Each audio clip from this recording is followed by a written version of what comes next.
Hi, welcome to Radhi's Art of Cooking. இன்னைக்கு பன்னீர் capsicum fry எப்படி செய்கிறதுன்னு பார்க்கலாம். 1 டேபிள்ஸ்பூன் சில்லி பவுடர் ஆட் பண்ணிக்கலாம். 1/2 tablespoon garam masala. Next 1/2 tablespoon வந்து சால்ட் ஆட் பண்ணிக்கலாம். நெக்ஸ்ட் வந்து 1 டேபிள்ஸ்பூன் வந்து இஞ்சி பூண்டு பேஸ்ட்டு அதையும் அதில் சேர்த்துக்கலாம்.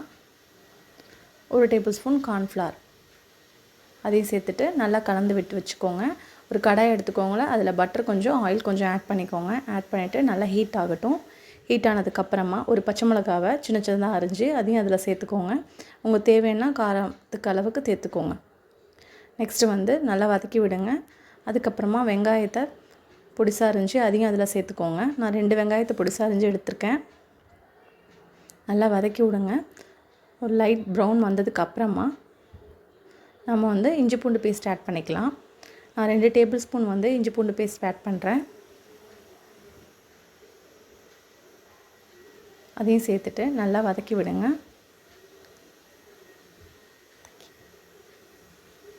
நெக்ஸ்ட்டு வந்து ஒரு தக்காளி ஆட் பண்ணிக்கலாம். ஒரு தக்காளியை குட்டி குட்டியாக அரிஞ்சு அதையும் அதில் சேர்த்துப்போம். சேர்த்துட்டு நல்லா கலந்து விடுங்க. ஒரு தக்காளி போதும், ரொம்ப புளிப்பாயிடும், அதனால் ஒரு தக்காளி ஆட் பண்ணியிருக்கேன்.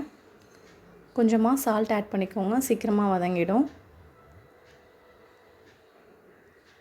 ஆல்ரெடி பன்னீரில் 1/2 டேபிள் ஸ்பூன் சால்ட் ஆட் பண்ணியாச்சு. இதில் ஒரு 1/2 டேபிள் ஸ்பூன் வந்து சால்ட் ஆட் பண்ணிட்டோம்.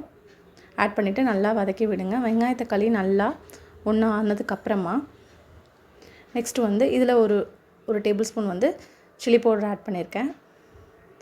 பன்னீரில் ஆல்ரெடி 1 டேபிள் ஸ்பூன் ஆட் பண்ணியாச்சு. இதில் ஒரு ஸ்பூன் ஆட் பண்ணியாச்சு. நெக்ஸ்ட்டு வந்து தனியாத்தூள் 1 டேபிள் ஸ்பூன் ஆட் பண்ணிக்கலாம். இப்போ நல்லா மிக்ஸ் பண்ணி விடுங்க. வெங்காயம் தக்காளி நல்லா வதங்கிடுச்சு. நல்லா கலந்து விட்டுட்டு ஒரு பிளேட் போட்டு மூடி வச்சுருங்க. மூடி வச்சுட்டு ஒரு ப்ரௌன் ஆகிடும். ஒரு லைட் ப்ரௌன் வந்ததுக்கப்புறமா எடுத்துடலாம். தண்ணியெல்லாம் நல்லா ட்ரை ஆகிடுச்சு. இப்போ வந்து நம்ம குடமிளகாவை குட்டி குட்டியாக அரிஞ்சு வச்சுருக்கோம், அதையே நம்ம அதில் சேர்த்துட்டு நல்லா கலந்து விடுங்க. இதில் வெறும் குடமிளகா பன்னீர் மட்டும்தான் ஆட் பண்ணியிருக்கோம். நல்லா கலந்து விட்டுட்டு கொஞ்சமாக தண்ணி ஊற்றிக்கோங்க. தண்ணி ஊற்றிட்டு அந்த குடமிளகா வேகிற அளவுக்கு கொஞ்சமாக தண்ணி ஊற்றினா போதும். தண்ணி விட்டுட்டு நல்லா மிக்ஸ் பண்ணி விடுங்க. மிக்ஸ் பண்ணி விட்டுட்டு ஒரு சிம்மில் வச்சுடுங்க ஒரு 10 மினிட்ஸ். நெக்ஸ்ட்டு வந்து நம்ம பன்னீர் வந்து மேக்னேட் பண்ணியிருக்கோம் இல்லையா, அது 200 கிராம் பன்னீர் எடுத்திருக்கேன். அதை வந்து அதில் சேர்த்துக்கிறேன். ஆல்ரெடி அதில் வந்து நம்ம மிளகாத்தூள் எல்லாமே ஆட் பண்ணிட்டோம்.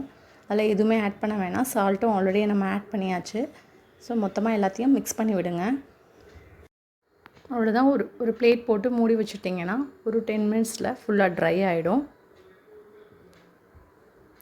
இது வந்து சப்பாத்தி, சாம்பார், ரைஸ், அப்புறம் வந்து புலாவ் இதெல்லாம் வந்து வச்சு சாப்பிட்டா நல்லாயிருக்கும். சப்பாத்தியில் லோட் பண்ணி கூட சாப்பிட்லாம், சூப்பராக இருக்கும். நீங்களும் ட்ரை பண்ணி பாருங்கள்.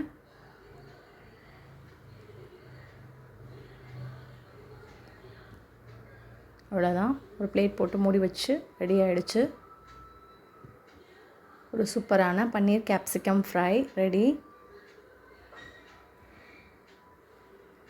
உங்களுக்கு இன்னும் ட்ரையாக வேணும்னா இன்னும் ஒரு 5 மினிட்ஸ் போட்டு க்ளோஸ் பண்ணி வைங்க. நல்லா ட்ரை ஆகிடும்.